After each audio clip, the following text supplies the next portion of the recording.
তো গাইস আগের বারে তো দেখেইছো আমরা হচ্ছে সায়েন্স সিটিতে ছিলাম, তো ওখান থেকে এসে বাথরুম নিয়ে হামলাহামলি পড়ে গেছিলো। তারপর খেয়ে রেডি হয়ে আমরা যাচ্ছি এখন সি বিচের দিকে। আর এদিকটা দিয়ে দেখো কত ঘোড়া দাঁড়িয়ে ছিল। অঙ্কিতা, ও অঙ্কিতা,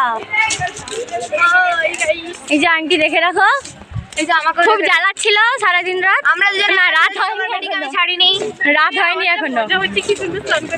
ভাই কি দেখতে লাগছে। তারপর আমরা দেখো হাঁটতে হাঁটতে সমুদ্রের কাছে পৌঁছেও গেলাম। লাগছে তোমাকে হ্যালো গাইস।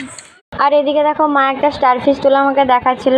অনেকগুলো সবাই তুলেছিল, কিন্তু ম্যামেরা বললো ছেড়ে দিতে, বেকার নষ্ট হয়ে যাবে, তাই আর আনি। কেউ আসছে এখানে, আর এখানে সব লাফালাফি করছে। আমি এতক্ষণ করছিলাম, তাই ভিডিও করতে পারিনি। চলো চলো এবার উপরে উঠতে বলছে ম্যামেরা, উপরে যাই। এসছি কেনাকাটা করতে। চলো, এইসব আমার কাছে দুদিন শেষ হয়ে। ফোনে চার্জার ঢুকিয়ে মনে করি।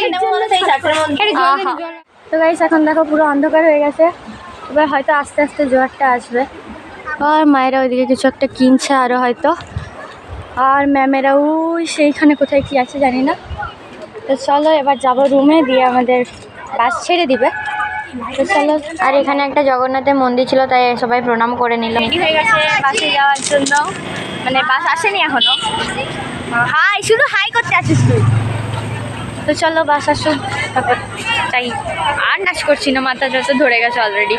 তো চলো বাসটা আসুক। তারপর আমরা বাসে উঠে চুপচাপ শান্ত মেয়ের মতো বসে বসে হাওয়া খেতে খেতে চলে আসলাম বাড়ি।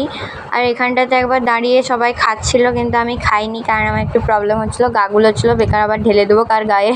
হচ্ছে পরের দিন রাত হয়ে গেছে, এখন ভিডিওটা এডিট করতে গিয়ে দেখলাম যে ভিডিওটা আমি শেষ করতে ভুলে গেছি। তো কালকে আমাদের বাড়ি ফিরতে প্রায় 12টা বেজে গেছিলো।